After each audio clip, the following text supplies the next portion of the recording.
Alzheimer's disease is the sixth leading cause of death in the United States. More than 5 million Americans are living with Alzheimer's. 1 in 3 seniors dies with Alzheimer's or another dementia. Family caregivers spend more than $5,000 a year caring for someone with Alzheimer's. For some families, this means missing a vacation, but for others, it may mean going hungry. Every 66 seconds, someone in the United States develops the disease. One of them is my father. Here is our story.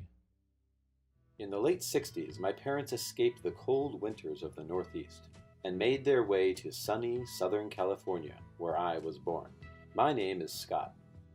Eventually, we moved north to the beautiful Napa Valley, but my dad did not come with us. My mom's vision for our family went beyond the traditional model.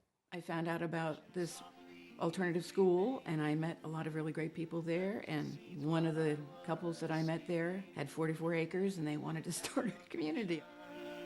That was planted in my brain. We cooked together, ate together, and would sing together.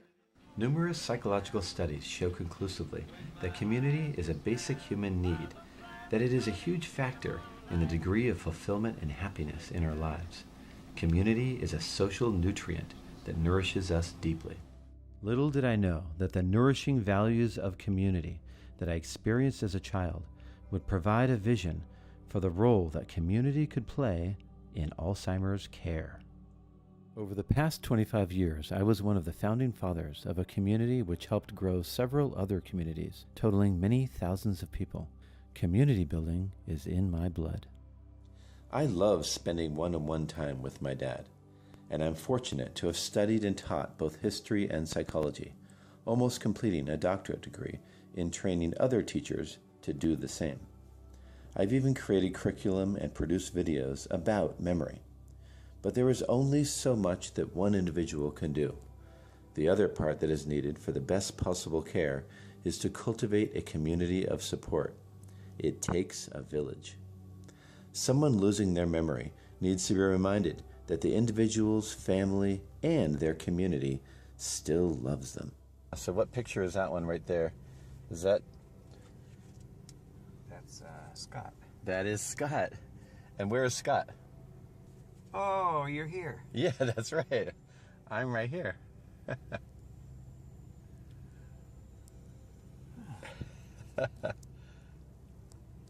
Used to be so little. I was so little. I know. Look at that. When you see that, Terry's graduation, what do you think? She graduated. Yeah. She graduated from high school. You came up to visit. And look at her all dressed up in a graduate. I used to wear a bandana. And then you wear bandanas. Where'd this book come from? Yeah, this is your high school yearbook from 1958-59. I remember all these kids. There's Buster Lee. Buster Lee? Oh, tell me about Buster Lee. He was a friend of ours. Yeah. He worked the spinning wheel with me. The spinning wheel? Yeah. What was a spinning wheel? It was a restaurant. Oh, these are great photos. I think You can always think back.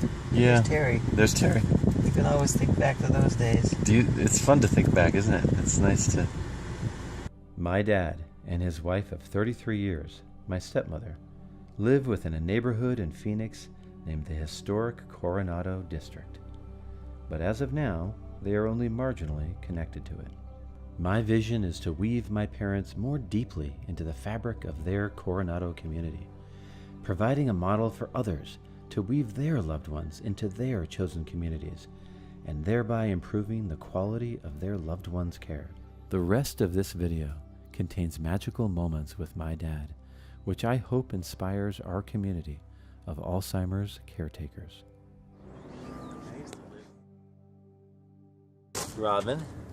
Siobhan. Siobhan.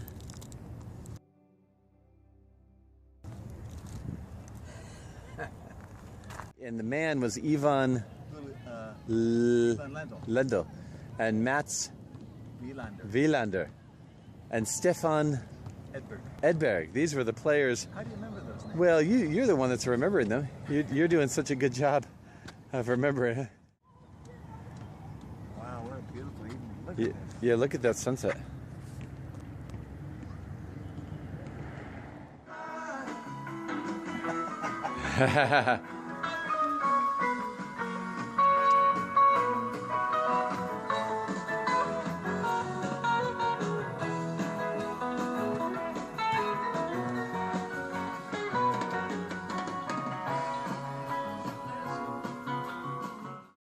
One of the joys I've experienced, that I think our communities can experience too in caretaking for an elder, is giving back time, mentorship, and parenting which they offered us. So you're about to see a picture that you drew. I drew. Of Beethoven. I drew that. You drew that. Beethoven. I got his likeness. You did get us like this. Hello, darkness, my old friend. I wrote that. Well, it's from Simon and Garfunkel, and you copied it from them on this piece of paper. But you used to sing it with your guitar. Oh. I've come to talk to you again because a vision softly creeping. Sound familiar? Left its seeds while I was sleeping. And you put all these red letters in here to guide you on the guitar. Because you used to play this on the guitar. Oh, yeah. Yeah, That's what the red letters are. that's what the red letters are. So when we look at a star, we're not looking at it today? We're looking at the light that just arrived here 4, 5, 6 years later. What took it so long? Light's supposed to travel fast. 670,000 miles an hour? 186,000 miles a second. So that's a good question. What took it so long? Yeah. I wonder if there are other Earths that are inhabited. Well, what do you think? Well, it must be, because there's so many stars. There must be more worlds. There must be more worlds, more planets. Yeah. This can't be the only one. Well, most of the scientists agree that there are planets, other planets in the universe that have life. In fact, there are probably even many, many, many of them. Be interesting to find one. Yeah. You know, you said a couple nights ago, we were looking at the sunset, and you said, you couldn't paint that. No, Phoenix has the most beautiful sunsets. Yeah. And as I look at the sunset, I sometimes think, what is the meaning or purpose of this life? Any ideas? Make up your own. Make it. My purpose was to have a couple of children. You're one of them. Is that right? Thank you, Dad. I appreciate that purpose. That one, what do you think? I think those are my babies. Oh, thank you, Dad. You look so happy. Hi, my name is Nadine. I'm Scott's friend from Teachers College. We took a really nice course together about dignity and conflict resolution. And I just spent this really nice time with him talking about a lot of meaningful topics. One of them was Alzheimer's and memory and community and a lot of, I don't know, it was just really nice, and I guess that's it.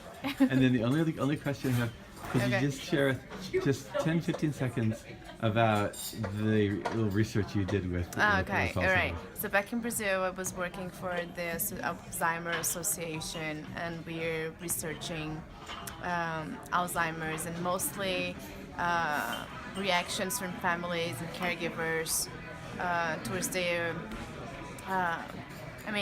families, yeah, and doctors, and their attitude towards telling a patient if they had Alzheimer or not, and how the family would help them in that situation, and so on. And it was a really nice experience, and I learned a lot with them. So yeah, that's it. Okay.